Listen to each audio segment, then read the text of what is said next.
मराठी नववर्ष म्हणजेच गुढीपाडवा सण रविवारी मुंबईसह राज्यभरात मोठ्या उत्साहात साजरा करण्यात आला। या सणाच्या निमित्ताने अनेक ठिकाणी शोभायात्रा आणि कार्यक्रमांचे आयोजन करण्यात आले होते।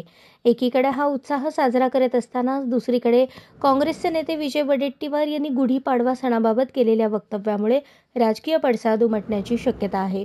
गुढीपाडवा सणानिमित्त विजय वडेट्टीवार यांनी सकाळी सोशल मीडिया अकाउंटवरून शुभेच्छा दिल्या। त्यांनी ट्विट करताना म्हटले की गुढीपाडवा आणि मराठी नववर्षाच्या हार्दिक शुभेच्छा। गुढी उभारू आनंदाची, आरोग्याची, समाधानाची आणि उत्तुंग यशाची। नवीन वर्ष जीवनात सुख, समृद्धी आणि उत्तम आरोग्य घेऊन येवो असं वडेट्टीवार यांनी म्हटले होते। मात्र संध्याकाळी रविवारी चंद्रपूर शहरात राज्यस्तरीय कुस्ती स्पर्धेला हजेरी लावली आणि त्यावेळी त्यांनी केलेल्या वक्तव्याने आश्चर्य व्यक्त केले। यावेळी त्यांनी म्हटले की मी काही गुढी उभारत नाही। छत्रपती संभाजी महाराजांचा खून झाल्याचा हा दुसरा दिवस। आम्ही आनंदाची गुढी का उभारायची? मी या भानगडीत पडत नाही।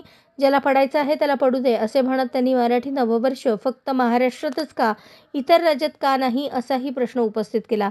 वडेट्टीवार यांच्या वक्तव्याने वाद निर्माण होण्याची शक्यता आहे। अशाच नवनवीन अपडेटसाठी जनता राज्य न्यूज चॅनलला सबस्क्राईब करा, लाईक करा आणि शेअर करायला विसरू नका।